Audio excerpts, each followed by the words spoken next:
So who is Alexander the Great and why is he so important? Well, Alexander the Great, born in 356 BCE, is the son of Philip II of Macedon.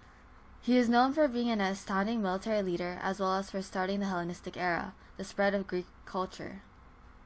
Growing up, his father wanted him to be well-rounded, resulting in Alexander not only being able to read, write, play the lyre, and also be taught by the Greek philosopher Aristotle.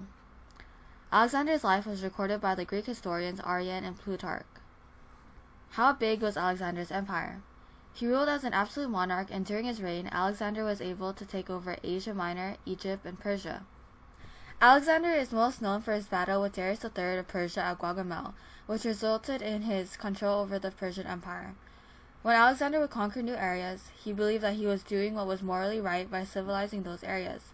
As he had once said in his speech at Oppius, Mesopotamia, "But if you turn back now, there will remain unconquered many warlike peoples between the Hyphasis and the Eastern Ocean, and many more to the northward and the Hyrcanian Sea, with the Scythians too, not far away.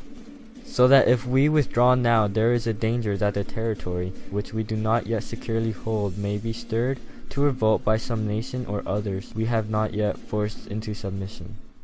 Alexander believed that those unconquered by him were uncivilized, and like the white man's burden, which appears in the late 1800s, he believed it was his job to civilize those people. Was Alexander really that great?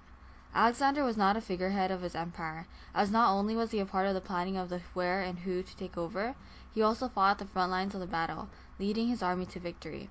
Alexander had even once said, "Come now, whoever of you has wounds, let him strip and show them, and I will show mine in turn. For there is no part of my body in front at any rate remaining free from the wounds, nor is there any kind of weapon used either for close combat or for hurling at the enemy, the traces of which I do not bear on my person." Was Alexander related to the gods?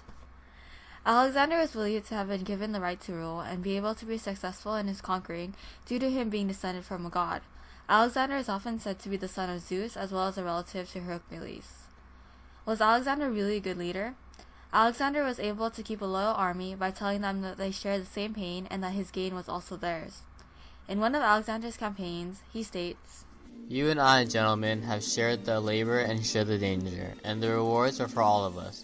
The conquered territory belongs to you. From your ranks the governors of it are chosen. Already the greater part of its treasure passes into your hands, and when all of Asia is overrun, then indeed I will go further than mere satisfaction of our ambitions. The utmost hopes of riches or power which each one of you cherishes will be far surpassed, and whoever wishes to return home will be allowed to go home, either with me or without me." What happened when Alexander the Great died? In 323 BCE, Alexander died, and his empire was divided into the three Hellenistic kingdoms, Seleucid Empire, Ptolemaic Dynasty, and Antigonids. Alexander's death to this day is unknown, as some historians believe that his wine was poisoned or that he had a fever, causing him to die at the age of 32.